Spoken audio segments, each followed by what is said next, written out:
పిచ్చోడి చేతిలో రాయి అన్న చందంగా ఓ పిచ్చోడి చేతిలో కలం అన్న తీరుగా ఈనాడు రాతలు రాస్తోంది. చదివిన వాళ్ళు నవ్వుకుంటారేనే సిగ్గు ఎగ్గు లేకుండా అన్నింటినీ వదిలేసి ఎన్నికల వేళ పచ్చి మోసాన్ని పచ్చ పత్రికలో అచ్చేస్తోంది. 2014 ఎన్నికల్లో డ్వాక్రా రుణాలు మాఫీ చేస్తారని హామీ ఇచ్చి చంద్రబాబు ఒక్క పైసా కూడా మాఫీ చేయకుండా మాట తప్పారు. వైఎస్ జగన్ అధికారం చేపట్టిన తరువాత బాబు హయాంలోని రుణాలను సైతం మరీ లెక్కకట్టి మొత్తం 25,000 కోట్ల రూపాయలను డ్వాక్రా రుణాలను మాఫీ చేశారు.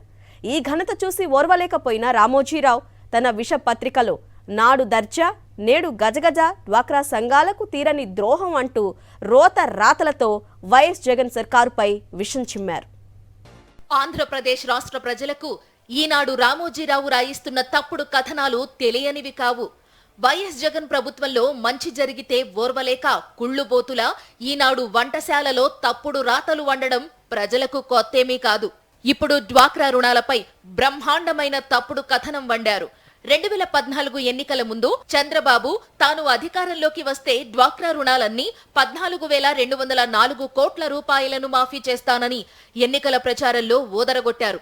అధికారంలోకి రాగానే ఇచ్చిన హామీని మరిచారు. ఒక్క రూపాయి కూడా మాఫీ చెయ్యని చంద్రబాబు పాలనలో పొదుపు సంఘాల మహిళలు ఓ వెలుగు వెలిగారంటూ అబద్ధాలను అచ్చేసింది రామోజీ మానస పత్రిక ఈనాడు.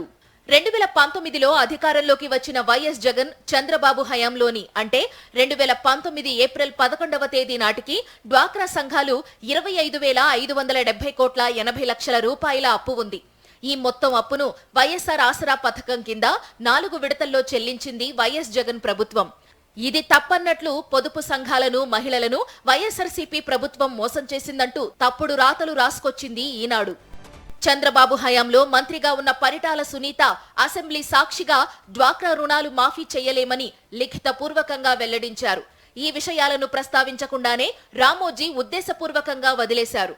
2014-19 మధ్య టీడీపీ ప్రభుత్వం పొదుపు సంఘాల మహిళలకు ఉన్నతి పథకంలో 800 కోట్ల రూపాయలు వడ్డీ లేకుండా రుణాలుగా ఇచ్చింది. అప్పును నెలవారీగా వాయిదాల్లో తిరిగి కట్టించుకునేది.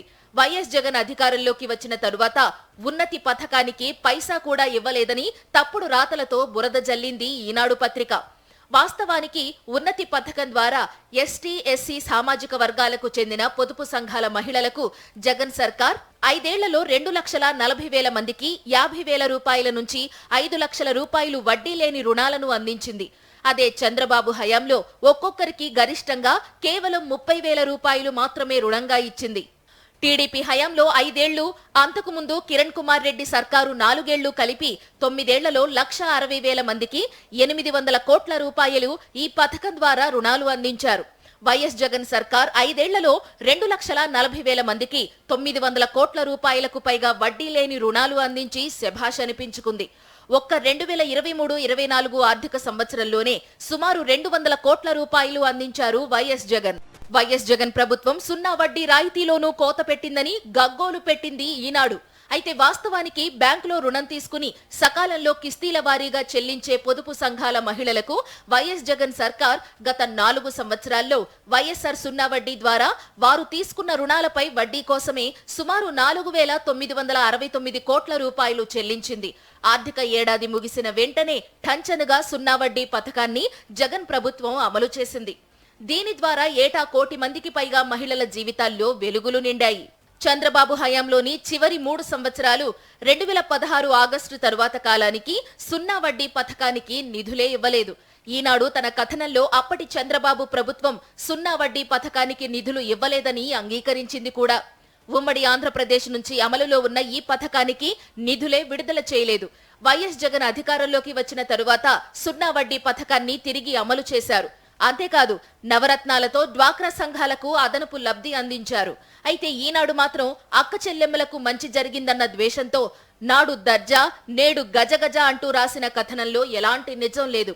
ఈ వార్త మొత్తం ఫేక్ న్యూస్. సాక్షి ఫ్యాక్ట్ చెక్ లో అదే తేలింది.